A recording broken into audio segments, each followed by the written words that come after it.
Oui les amis, bonjour, bonjour, j'espère que vous allez bien, et pour ma part ça va.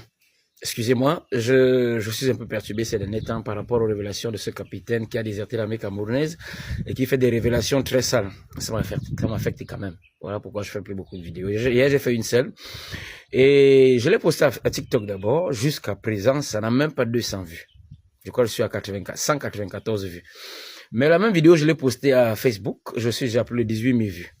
Vous comprenez que les gens qui gèrent TikTok ne veulent pas que je parle. Surtout que mon TikTok est publié à partir de la France. On comprend tout de suite, ils ne veulent pas. Bon, aujourd'hui, nous allons encore dire la vérité. Parce que nous sommes là pour ça. Nous allons encore dire la vérité. Et là, cette vérité d'aujourd'hui s'appuie sur une révélation des Occidentaux eux-mêmes. Quand je vous dis souvent que nos hommes politiques en Afrique francophone sont plus concentrés sur la distraction. Ils sont là à discuter de la tendance politique, à discuter de la durée du mandat présidentiel, à discuter de l'âge des comment ils appellent ça, l'âge majeur de voter, des faux trucs, des faux débats, à discuter sur, comme au Cameroun, Biaï ou la fille de tel a voyagé pour Dubaï, des faux débats, et ils alimentent des plateaux de télévision, ils distraient les populations avec ça, alors que nous avons des vrais problèmes. Voici ce que pensent les Occidentaux. Je vous dis, logiquement, l'Afrique a du potentiel. Nous avons des intelligences, nous avons de la jeunesse, nous avons les meilleurs climats, nous avons toutes les conditions pour réussir. Nous avons un sous-sol fertile. Là, l'Afrique seule a 60% de terres fertiles dans le monde. C'est-à-dire que les Africains ne doivent même pas crier famine.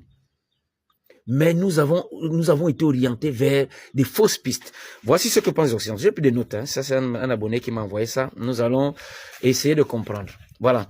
D'abord, ils disent que il faut d'abord s'assurer que l'Afrique ne doit jamais s'unir. Jamais. C'était lors d'une réunion, hein, quand ils ont fait là-bas chez eux. Vous qui pensez que vos ennemis, c'est vos frères africains. Les vrais ennemis au développement de l'Afrique, ce sont les Occidentaux. Si vous vous développez, ben, depuis qu'ils ont développé la technologie, ils fabriquent des choses, qui va acheter? Non, ils ont intérêt à ce que vous restiez se développer. Comme ça, vous allez acheter les téléphones, vous allez acheter les voitures, vous allez acheter les habits, vous allez acheter les médicaments, vous allez acheter tout, vous allez acheter, mais jusqu'à la nourriture, vous allez acheter. Et comme ça, leur économie émerge et vous restez toujours des sous-hommes. Et vos enfants iront toujours mourir à la Méditerranée dans l'espoir d'aller chercher une vie meilleure là-bas. Alors qu'on peut tout créer ici, on peut tout transformer ici, on peut tout arranger ici pour que l'Afrique soit le paradis sur terre. Voilà. Alors, ne jamais s'assurer que l'Afrique ne s'unisse jamais. Maintenir les gens toujours divisés à travers des conflits ethniques, tribaux ou religieux. Voilà. Faut financer les mouvements séparatistes. Vous comprenez ça? Quand vous entendez qu'il y a eu les problèmes de l'Ambazonie, vous entendez qu'il y a les problèmes aux alentours du Mali, du Burkina, ils sont forcément derrière. Ils financent ces gens pour vous déstabiliser, afin de tout faire pour que les dirigeants qui sont sur place ne travaillent pas. Gbagbo était tombé dans ce schéma, ce panneau, quand il était président. On a pratiquement déstabilisé toute une partie du pays. Et puis, Gbagbo était concentré à défendre l'intégrité du pays au lieu de travailler. Après, on l'a accusé qu'il n'a pas développé le pays, alors qu'on ne l'a pas laissé travailler. C'est les tristes réalités. Voilà les choses que l'Afrique vit.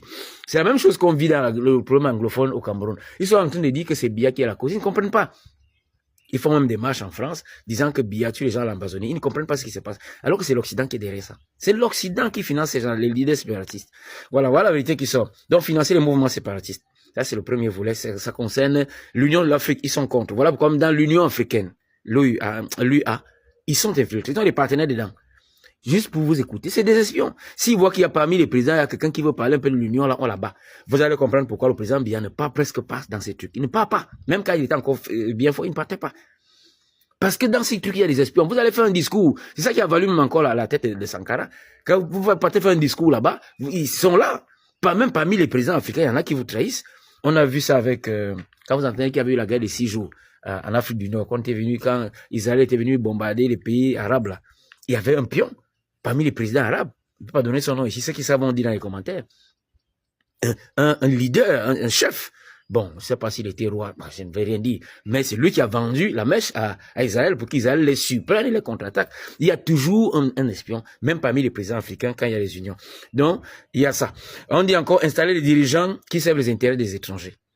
Vous comprendrez aisément pourquoi quand vous partez aux élections, ils s'infiltrent toujours. Ils voient vos candidats d'opposition à l'avance. Il les finance au secret. On a vu ça avec Issa Chiroma au Cameroun. On a vu ça avec Kamto au Cameroun. C'est des trivialités. Vous pensez, Biya doit partir. Vous comprenez rien. Tout ça, c'est la géopolitique. Vous, des véritables guignols. C'est-à-dire qu'on vous manipule dans toutes les élections. Vous pensez que c'est vous qui votez. Voilà en disant que ils installent les dirigeants qui servent leurs intérêts. Dans vos démocraties là, c'est des fausses démocraties. Vous comprenez? Elles sont très souvent infiltrées. Voilà. On dit trouver les plus corrompus et les plus facilement manipulables. Voilà pourquoi vous allez vous rendre aussi compte que quand un président devient révolutionnaire, quand il veut travailler son pays, on touche toujours autour de lui. On cherche quelqu'un qui est corrompu, quelqu'un qu'on peut manipuler, on le monte, on donne le coup d'état à celui qui est là. Et puis, paf, celui qui arrive continue à servir les Occidentaux. Et parfois, celui qui arrive aussi les déçoit. Il les déçoit, il commence à servir aussi les intérêts du peuple. Et quand celui-là commence à faire ça, il continue de chercher autour de celui qui est venu se rebeller là, quelqu'un d'autre qu'on va utiliser pour contre celui qui a changé de veste. Je sais pas, vous comprenez ce que je veux dire. Voilà, on dit encore, si un leader se soucie de l'Afrique, débarrassez-vous de lui. Éliminez-le si cela est nécessaire. Déstabilisez son gouvernement si possible, organisez même un coup d'État. Vous comprenez? Ces gens-là. Et vous allez nous dire ici que, non. Oui, mais il y en a qui me disent souvent ça, monsieur Fouda, laisse un peu les blancs tranquilles. Ce sont nos gouvernants qui sont, et comment les gouvernants vont pas travailler dans des conditions comme ça? Vous croyez qu'ils vont travailler? Vous croyez que tous ces présidents depuis 1960 sont bêtes? Ils sont pas bêtes. Voilà les choses qu'ils vivent. Vous allez venir les condamner. Je vous dis que les gens là souffrent. Nos présidents souffrent, sérieusement. Déstabiliser dans son gouvernement, si possible, faites un coup d'État. Voilà. S'il parle de nationaliser les ressources, n'acceptez pas. Ça interpelle ici certains présidents qui commencent à dire qu'ils vont nationaliser. Préparez vos arrières. Je vous ai dit, faites d'abord partie les militaires français. Moi, je parle comme dans le désert, personne ne m'écoute. Vous allez voir quand ils vont réagir. Et ils prennent du temps, Ils vont vous damer, vous allez confirmer. Ils vont vous surprendre. Ok. Bon, s'ils parlent du Nil, l'Afrique, éliminez-les avant que les idées ne se propagent. Vous comprenez? Vous comprenez pourquoi on a éliminé Kadhafi en 2011?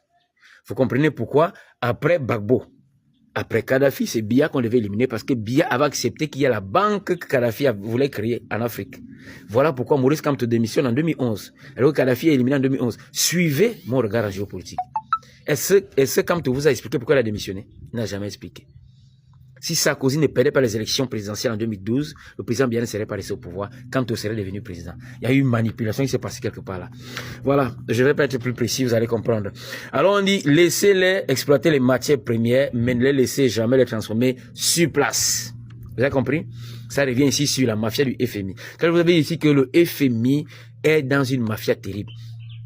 Logiquement, le FMI a été mis sur place pour collectionner les fonds des pays du monde afin de venir en secours aux pays en difficulté. Donc, si vous, Africains, vous voulez transformer les matières premières, logiquement, le FMI devrait vous donner les fonds. Mais le FMI donne les fonds, mais s'assure que l'argent n'est pas orienté vers la transformation des matières premières. Donc, dans cette mafia, le FMI aussi est dedans. Est-ce que vous comprenez? Donc l'argent est orienté vers les ponts, les routes et les hôpitaux. Voilà pourquoi vous avez un grand taux de chômage. Donc quand un leader vient vous dire ici que je veux lutter contre le chômage, il ne s'attaque jamais au FMI, il ne s'attaque jamais à parler de libérer le pays de tous ces gens-là. C'est un leader qui ment. Vous comprenez? Vous ne pouvez pas efficacement vous attaquer au chômage sans sortir de l'expression du FMI. Parce que le FMI donne l'argent, mais c'est pas vous, c'est une firme française qui vient exercer les travaux. Si votre politique que vous avez à payer les énerve, cette firme ne viendra pas exercer les travaux, mais va recevoir l'argent et vous serez endetté et vous serez obligé de payer. Si vous ne payez pas, vous êtes déstabilisé. Vous comprenez aisément pourquoi Sankara ne voulait pas payer la dette? Vous avez compris maintenant, non? Voilà. C'est d'où donc l'idée du FMA. Quand je vous dis que le président Biya, c'est le meilleur président de la francophone, vous ne le comprenez pas. L'idée du FMA, là, vient vous enlever de cette mafia-là. Donc, vous n'irez plus pleurer au FMI.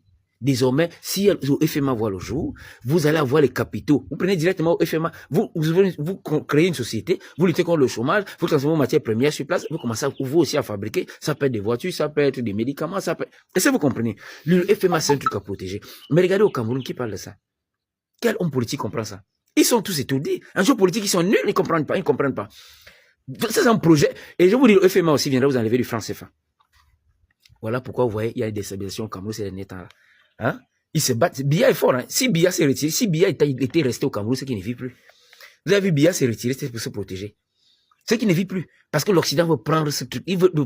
L'Occident veut choisir un vice-président. Tous ces gens qui se bagarrent pour le poste de vice-président ne sont pas à la hauteur. Ils servent l'Occident. Vous comprenez? Non? Ils servent l'Occident. Sinon, ils ne devaient pas rencontrer l'ambassadeur de France. Ils servent l'Occident. Hein? Et le futur président du Cameroun ne viendra pas de ces gens-là. Le président est bien suffisamment intelligent. Il ne va pas les mettre. Voilà, je vais donc m'arrêter là. Ceux qui me découvrent pour la première fois, bien vouloir vous abonner, partager, liker. Je fais l'habitude dans la géopolitique internationale. Je fais dans l'éveil des consciences et quelquefois dans les affaires matrimoniales. Comme je l'ai souvent dit, si je n'ai fait que parler, C'est pour vous que je parlerai. Ma bouche sera la bouche des malheurs qui n'ont point de bouche, et ma voix la liberté de celles qui s'affaissent au cas du désespoir. Je reprends ici la célèbre phrase de M. Césaire Martiniquais, dans le cas d'un retour au pays natal dans ces thèmes dont je vous laisse. Je vous souhaite de passer une très bonne journée, et nous revoir à la prochaine vidéo.